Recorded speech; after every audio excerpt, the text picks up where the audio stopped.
안녕하세요. 가치남입니다. 며칠 전에 삼성전자 이재용 부회장이 대국민 사과문을 발표를 했었죠. 그 중에서 가장 핵심을 들여다보면 첫 번째는 삼성전자의 무노조 경영을 철회하고 앞으로는 노조를 설립하겠다.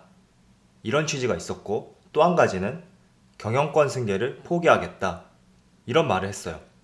이와 관련해서 많은 분들께서 제 영상의 댓글로 삼성전자의 노조가 설립되었기 때문에 앞으로의 주가 방향이 어떻게 흘러갈지 궁금해하시는 분들도 계시고, 또 한편으로는 노조 설립을 굉장히 부정적으로 보고 있기 때문에 삼성전자의 향후 주가가 제한적일 수 있지 않나, 이런 의견들을 많이 하셨더라고요.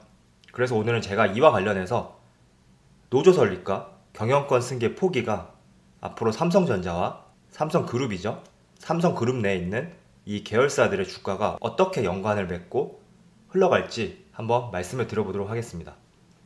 여기 기사에도 보시면 아시겠지만 삼성전자 이재용 부회장이 크게 두 가지를 내세웠어요. 첫 번째가 자녀에게 경영권을 물려주지 않겠다고 선언을 했고, 두 번째는 삼성그룹 경영권 승계 의혹에 대해 반성하고 사과하고 삼성의 무노조 경영 포기도 직접 하겠다고 선언을 하였습니다. 자, 여기서 두 번째인 노조, 이 부분부터 한번 말씀을 드려보도록 할게요. 일단 우리가 노조 하면 조금 부정적으로 생각하는 것이 사실이에요. 그 이유가 TV를 보게 되면 강성 노조라고 하죠. 100명의 노조원이 있다고 하면 그 중에 일부분, 약 1%도 안 되는 이런 강성 노조들 때문에 항상 기업들이 골머리를 앓고, 뉴스에서도 비춰지는 노조들 하면 이런 강성 노조들 위주로 비춰지기 때문에 일각에서는 노조 설립이 굉장히 부정적이다, 이렇게 바라보고 있고, 또 노조 설립을 부정적으로 바라보는 이유는 노조가 생김으로써 기업이 앞으로 진행하려는 사업에 대해서 제동이 걸릴 수가 있다, 이렇게 생각을 하시는 분들도 계신다고 생각하고 있습니다.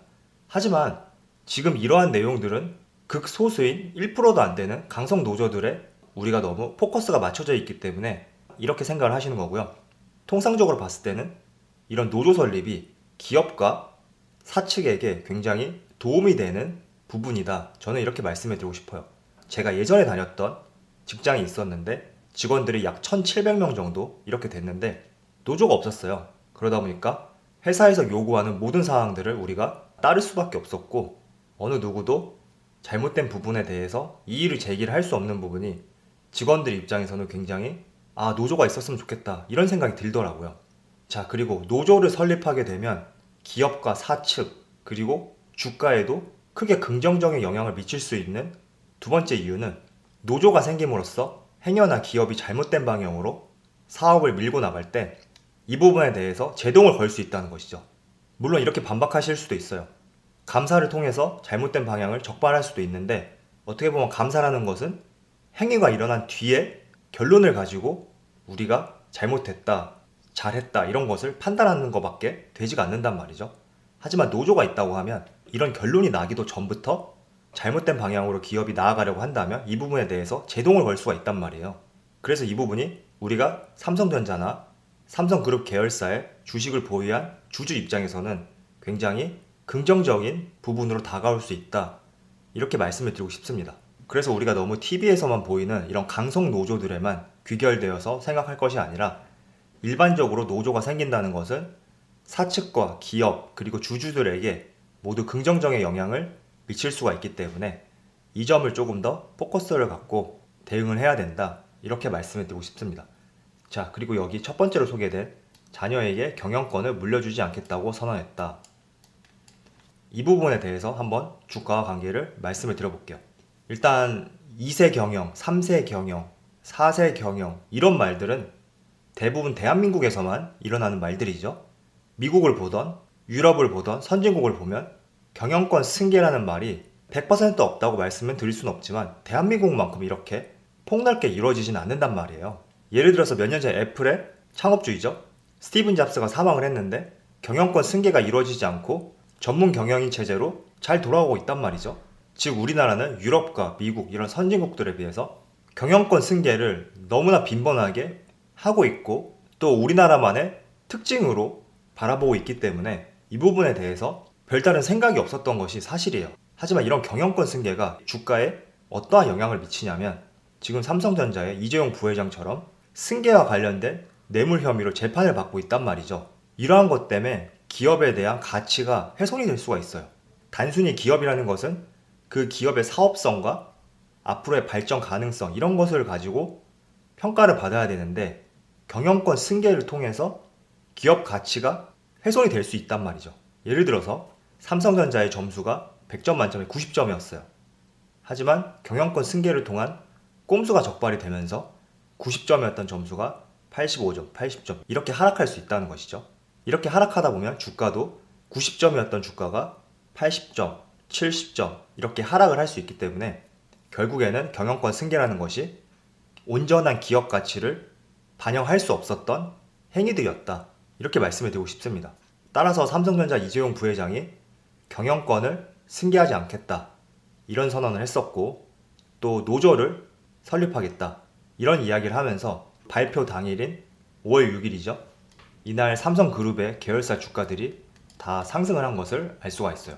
자, 대표적으로 삼성물산 같은 경우에는 약 6.61%, 그리고 삼성전자는 1.44%, 삼성엔지니어링은 개별 이슈와 더해져서 7.21%, 그리고 삼성전기도 4.57%, SDS 3.51% 등등 이렇게 발표 당일날 모든 주가가 상승으로 마감한 것을 알 수가 있습니다.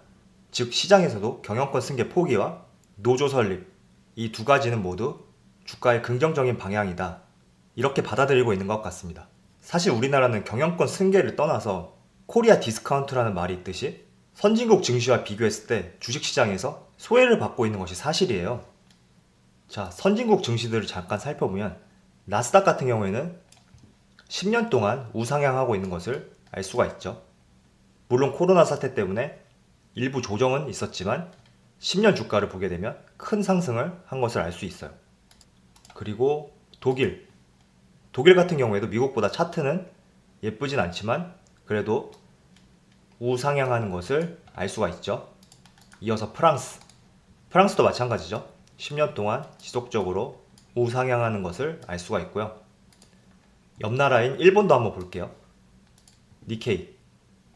니케이도 마찬가지로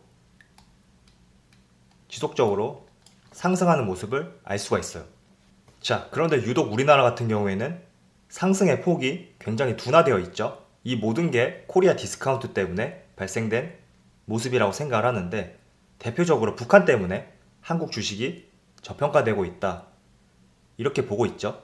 그리고 두 번째는 이런 경영권 승계로 인한 기업 가치의 훼손 이런 것들 때문에 대한민국 주식시장이 다소 저평가되고 있는 모습을 보여주고 있는데 이러한 부분이 삼성전자 이재용 부회장의 발표로 인해서 어느 정도 해소가 되었단 말이죠. 이제 우리가 기업을 바라볼 때 그 기업이 하고 있는 사업과 앞으로의 발전 가능성만 보고 주가를 해석을 할 수 있게 됐단 말이죠. 그 전에는 이 외적인 경영권 승계라는 문제가 포함이 되어 있어서 예를 들어서 4만원 하던 주가가 38,000원, 35,000원 이렇게 주가가 재평가를 받을 수가 없었던 거죠. 그래서 저는 5월 6일날 발표한 이재용 부회장의 경영권 승계 포기와 삼성전자의 노조 설립 이 두 가지는 삼성그룹 계열사들의 주가 상승의 긍정적인 방향이다. 이렇게 말씀해 드리고 싶고요. 이런 긍정적인 방향에 대한 결과가 나오기 위해서는 이제는 각 계열사들의 실적과 앞으로의 사업 방향성에 따라서 주가는 같이 맞물려서 상승할 수 있을 것이다. 이렇게 생각하고 있습니다. 자, 그래서 저는 여러분들이 삼성전자의 노조 설립을 부정적으로 바라볼 것이 아니라 이 노조 설립이 이루어지게 되면 삼성전자의 방향성에 굉장히 긍정적인 역할을 할 수 있다. 이 점을 초점을 가지시고요. 한편으로 우리가 뉴스를 보면 알 수 있듯이 강성 노조들, 이런 부류의 노조들 때문에 각 기업들의 가치가 훼손될 수 있다. 이렇게 바라보시는 분들도 계시는데 이 부분보다는 긍정적인 면을 조금 더 우리가 해석을 할 필요가 있지 않나 이렇게 생각하고 있습니다. 자, 그럼 오늘 영상 여기서 마치도록 하고요. 다음에는 더욱더 유익한 영상으로 찾아뵙도록 하겠습니다. 감사합니다.